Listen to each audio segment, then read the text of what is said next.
Welcome, Pisces. This is Regina from Pacific Tarot, getting ready to do a reading for you following my meditations on the planet Venus, which has been aspecting all of the outer planets, Pluto, Neptune, Uranus, and Saturn, Jupiter, and the asteroid Chiron. This is reflecting our separating ourselves from the past, and this necessarily is a healing process. I have notes. By surrendering to the past, that is, embracing the feelings from the experiences that are multiple across the range of challenge, obstacle, joy, revelation. This is fueling our ability to manifest with feeling from the heart and to allow ourselves to be more productive, more direct, more successful in those manifestations as we more closely align with the way that we want to feel. This is about how we choose love. And your overall energy is the 10, the Wheel of Fortune.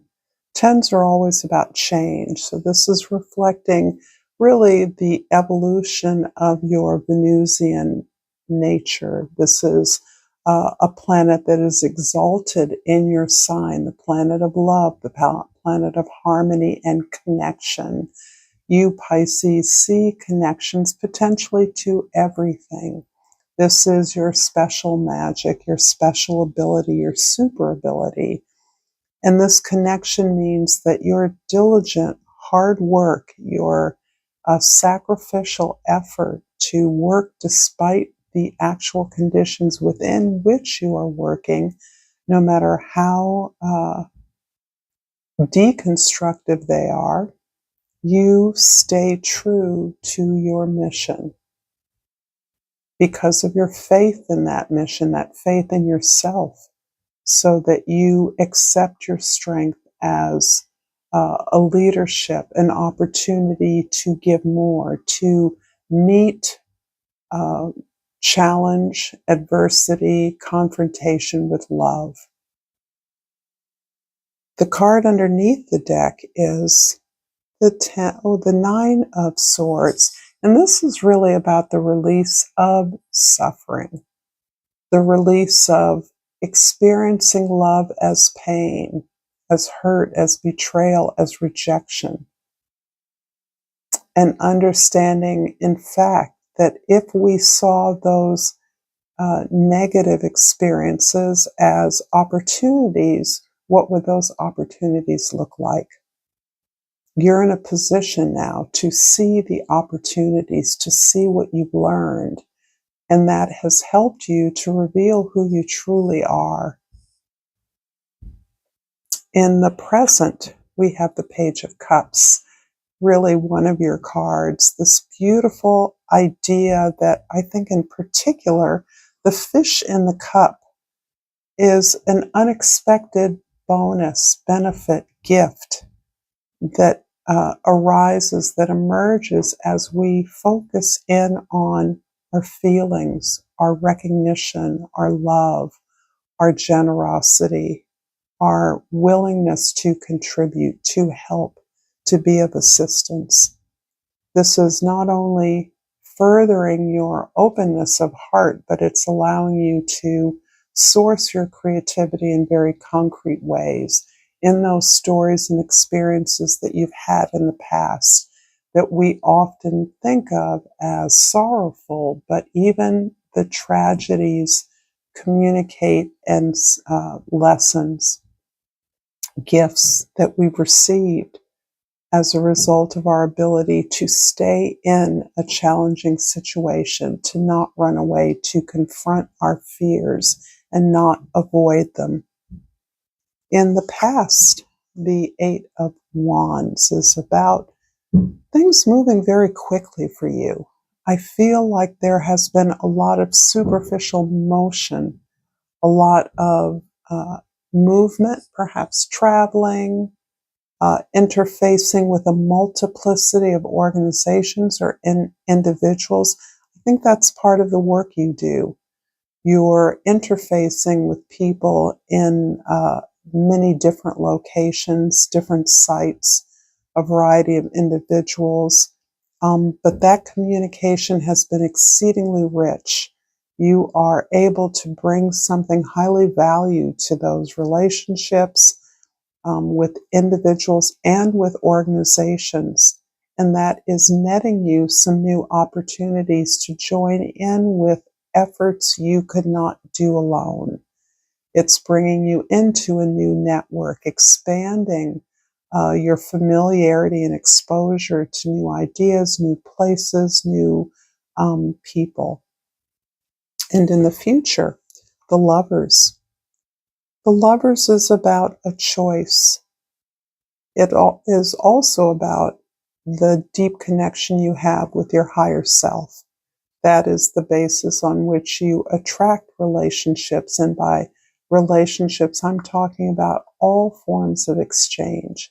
So this can be a choice, something that you are choosing now as a result of finding your match, understanding that you are connecting and building something at the same time that is about more than the individual fates of you as people, so that you are connecting with an organization, a person, a passion, activity, or opportunity that allows you to build, to move procedurally step by step, so that you don't know what you're going to get in the end. You know it's something good, but you're not sure what the destination is. You don't need to know the destination because you're moving forward in a way that is authentic, that feels good, that you're supported.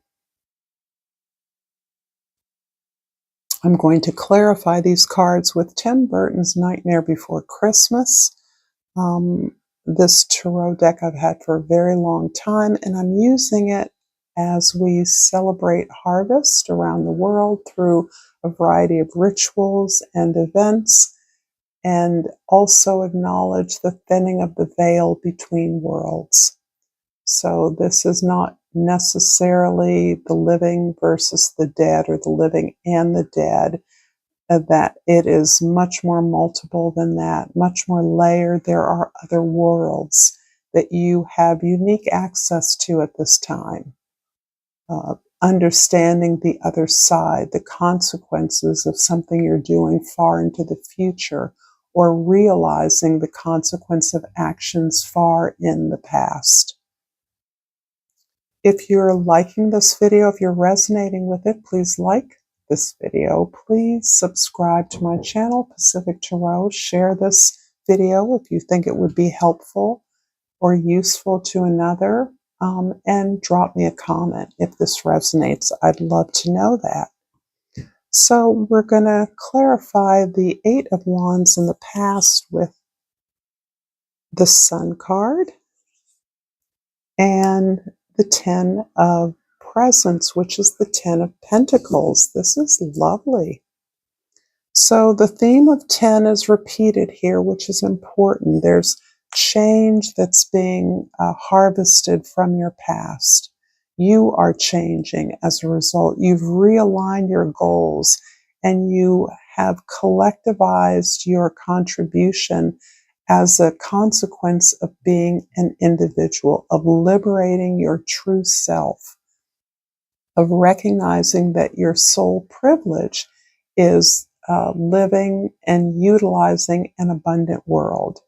And that is altering your end goal of a shared community, a dream life. And in some ways, by dream life, I mean a life that is secure and stable, where you have a loving community around you, you have resources that you need, and you're able to create things that you desire.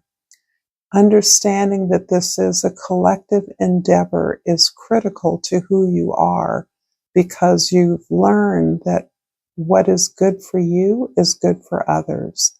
And you want to extend that joy, that exhilaration of living, that liberation of the ability to simply be who you are. And that includes joyous being in a way that can be modeled around the world, that is exercised in various parts of the world, but absolutely runs counter to our social norms, where individuality and individual accomplishment is celebrated above all else.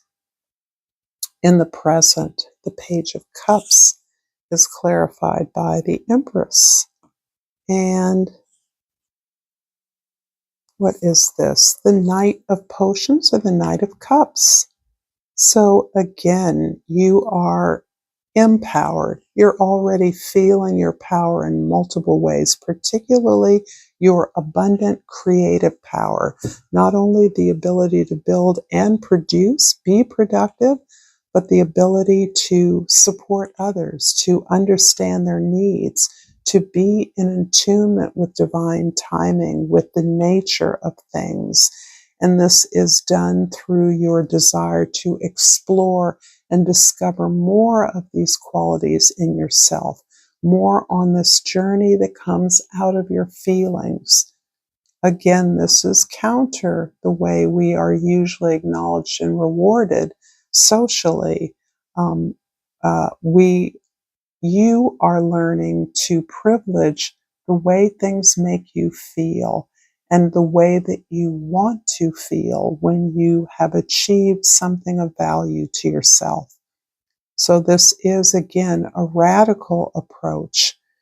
It goes in the face of even what we understand to be divine feminine energy, the Empress. Your way of achieving that is throughout the process, not just the end goal. We privilege support, we privilege care, attention, being taken care of, as well as the ability to take care of others. So this is elevated as a foundation at when you think that, for instance, motherhood as an abstraction is the foundation of the world. It's the foundation of our DNA, our genetic codes, and they are carried through the female of the species. The Lovers in the future is clarified by the Lovers.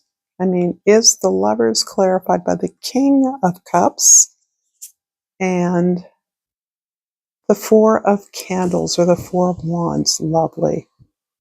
You have absolutely achieved the foundation on which you can build this beautiful, inclusive community, this resource-rich community. And by resource-rich, I just would describe that as a community where everyone understands their contribution, their gift, their special talent, and is willing to share it appropriately. In a way that serves them as well as everyone. So this is done as part of your maturation and appreciation of the variety of gifts that people bring, even those untutored or unlettered, untrained, have natural gifts that can complete a community. And that is a way in which you have come to appreciate the necessity of this community, this collective embrace as part of this step, this achievement that you are realizing, this foundation for a community to celebrate its growth, to celebrate its accomplishment, and to lift up, indeed, the process, the synergy of learning. I'm going to finish this reading with a Seed and Sickle Oracle and hope that this resonates for all of you. And I pull the Mandrake. Number 50 reduces to number 5, which is the Hierophant, the card of commitment. And I'm going to read from the book. And mandrake. Not only do the roots of the mandrake grow in the form of a human, but there are also many tales of this little familiar taking on a life of its own and dispensing knowledge, wealth, and even visions of the future.